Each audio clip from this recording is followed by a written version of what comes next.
Hello. Let us start our presentation. Our presentation's title is Corrective Assessment Framework for International Learning. Collaboration is one of the key competencies of 21st century learning. As collaboration involves many people and includes diverse activities, it entails very complicated operations. At the same time, many effective assessment tools and strategies like rubrics, portfolio, self-assessment, and peer assessment have been developed to measure outcomes of complex learning settings. Of all the tools and strategies, rubrics are the most effective in various settings of learning and often combined with other assessment tools. Rubrics subdivide one learning operation into elements of skills and knowledge, and usual rubrics go like this.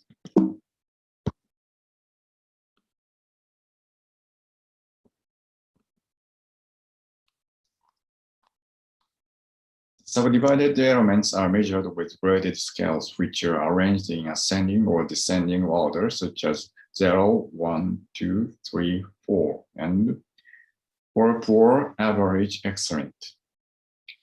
However, in corrective learning, the required elements often conflict with each other, like leadership and assistance, or consistency and flexibility.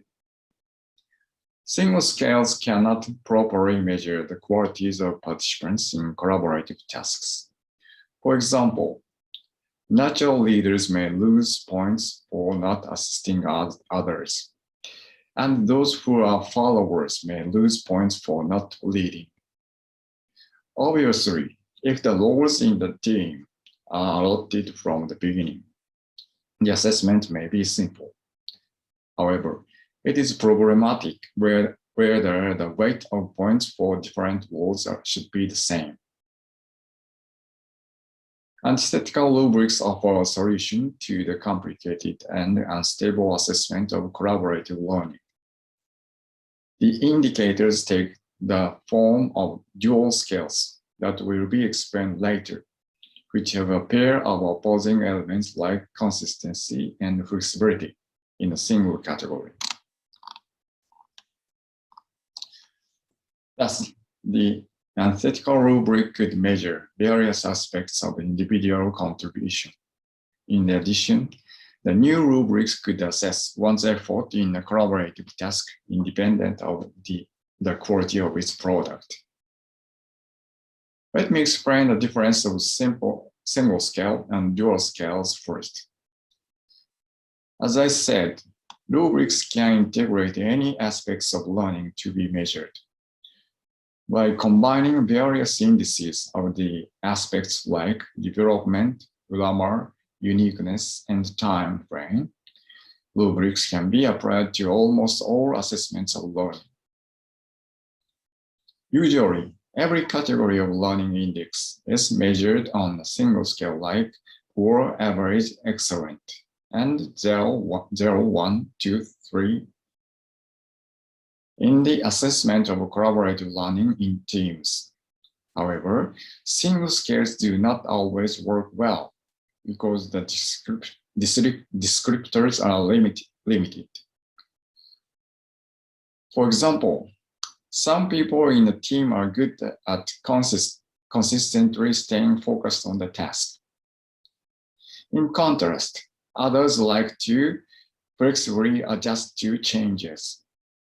Nevertheless, either person is undoubtedly working toward the completion of their team task. Although their roles in the team oppose each other, either of the roles should be properly measured. Let me give you an example. When we assess learners' teamwork skills, the category in rubrics may goes like this. As you see in the single category, we have multiple elements to be measured. However, as you know, there are some people who have positive attitudes but least draw on others' ideas. and others who are rarely self-directed but listen to other members' ideas very well. This means two elements do not simultaneously develop. So we subdivided the different elements like this.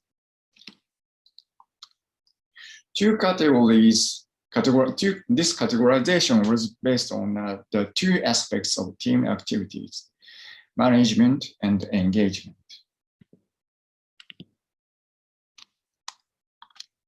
Engagement refers to an individual operations in the team and two opposing indicators of progress and harmony. On the other hand, management refers to the team organization in terms of the other members in the team, and likewise has two opposing indicators of focus and flexibility. So this categorization is based on the individual roles that are hypothetically divided into four in the collaborative paradigm: directors, specialist, innovator, the facilitator. Now we can assess teamwork skills in detail. However, as we see in the collaborative paradigm, these two pairs of skills are opposing in nature. Of course, we can assess these skills in usual single scales. But dual skills better describes what we are doing in the collaborative learning for both learners and instructors. This is an statistical scheme of rubrics. As we know, rubrics are not just tools for assessment, but they are tools for better understandings of what we are learning. By visualizing the antithetical skills in nature, we can make our instructions more convincing and assessments more appropriate. By using the antithetical rubrics, the focus of this study is to investigate proper gains in scores in rubric assessment for collaborative activities by using antithetical rubrics. The following questions are research objective to see the feasibility of this assessment. They are various roles in collaborative activities measured? Can the differences between the score of the team product and the individual roles in collaborative tasks be observed? As for methodology, in this research of assessment of collaborative learning, two courses were selected. One was for general education, and the other was a teacher training course for English majors. These courses were selected because they include activities that require collaboration in English. To assess individual roles in collaborative tasks, antithetical rubrics were employed. Regarding participants and tasks, 16 students from an English composition class and 6 students from an English teaching methodology class participated in this study. For both classes, the students were divided into groups of 3 or 4 students to work on a collaborative group project. Their ultimate task was to prepare for a video conference group presentation to be delivered in front of an overseas live audience.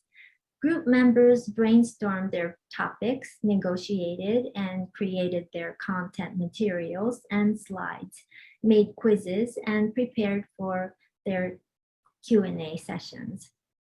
As for results, the participants were asked to work on a peer evaluation and group assessment using antithetical rubrics after the collaborative group work. As shown in the different lengths, this is the result of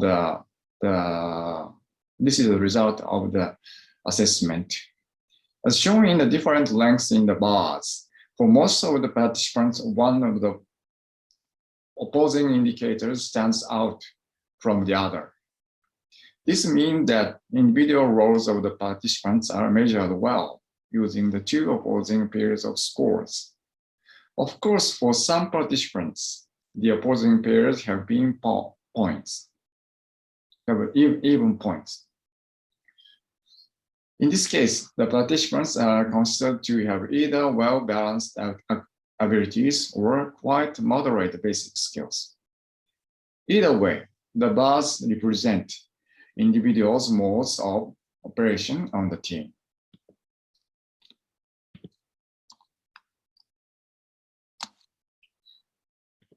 In addition, the antithetical rubrics for most of the participants show differences between the scores for an individual's participation and the scores for their team product. The blue line plots the results of antithetical rubrics, and the green one does the results of team products. As you see, many have higher points in the former than in the latter. Only 3 of the cohort have lower points in contribution than team products. It means their contributions behind the team results are properly figured out and measured. Apart from the real business in the society, what is important in learning is to understand what learners are learning in the team task, rather than their sheer products. The results indicate their individual involvement in the team task is independently measured by being separated from the assessment of the team products. The antithetical rubrics offer a way to assess deeper aspects of complexity in collaborative learning.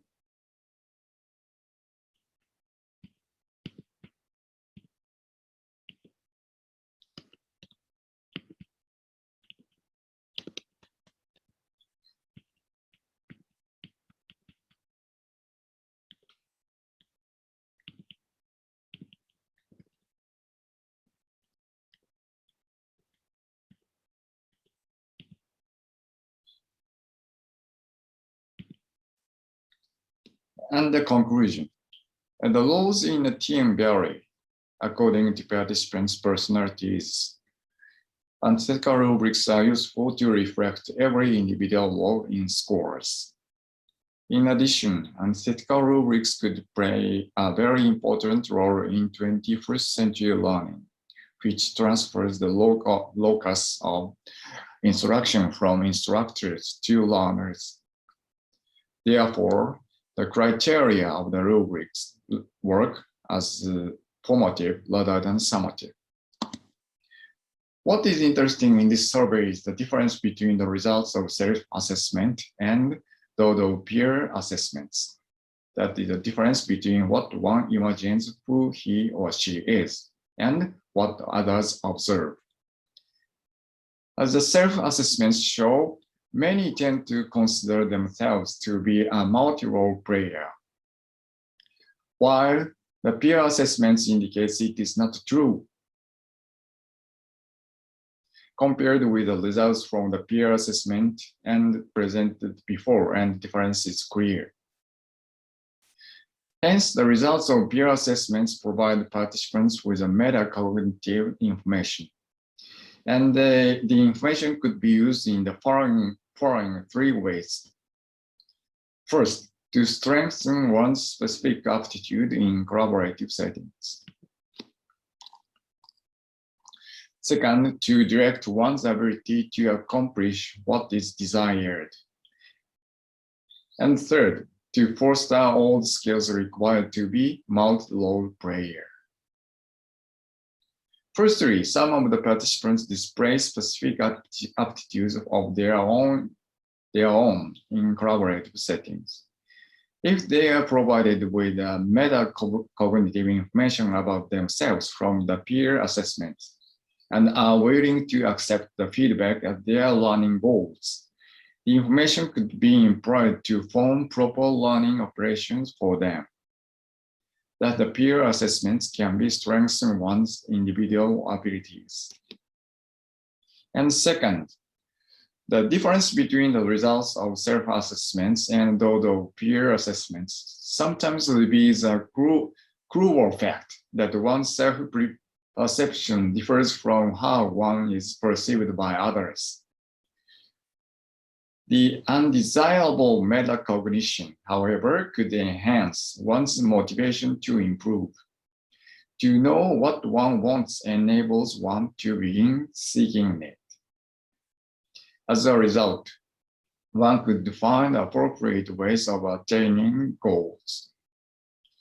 Normally, instructors would propose useful information or directly provide participants training. In this way, the unwelcome metacognition could conversely accelerate the motivation of learners and enable them to find effective ways to attain the skills required. Third, many of the participants in this survey exhibit their confidence in all the categories of collaborative skills. They rate themselves high in all categories. While a few individuals demonstrate all of the traits, many do not, according to their peers. Nevertheless, the second way of using metacognition mentioned above expects that the inconvenient truth could turn out to be specified objective to challenge. Even if the number of objectives would increase, the basic approach is the same. One only has to identify what he or she wants and to find a way to attain it. In reality, the number of excellent multi-role players is very small, but the motivation to be the one should not be suppressed. At the very least, the way of achieving this goal could be provided through metacognitive information. Antithetical rubrics offer the above possibilities for the transformation of the learning process, since they provide more subdivided and complicated factors that work in collaborative learning. Along with proper assessments of both team and its members, the new rubrics supply more detailed metacognitive information as formative assessments for the development of the individual learning process. This is the end of our presentation. Thank you for listening.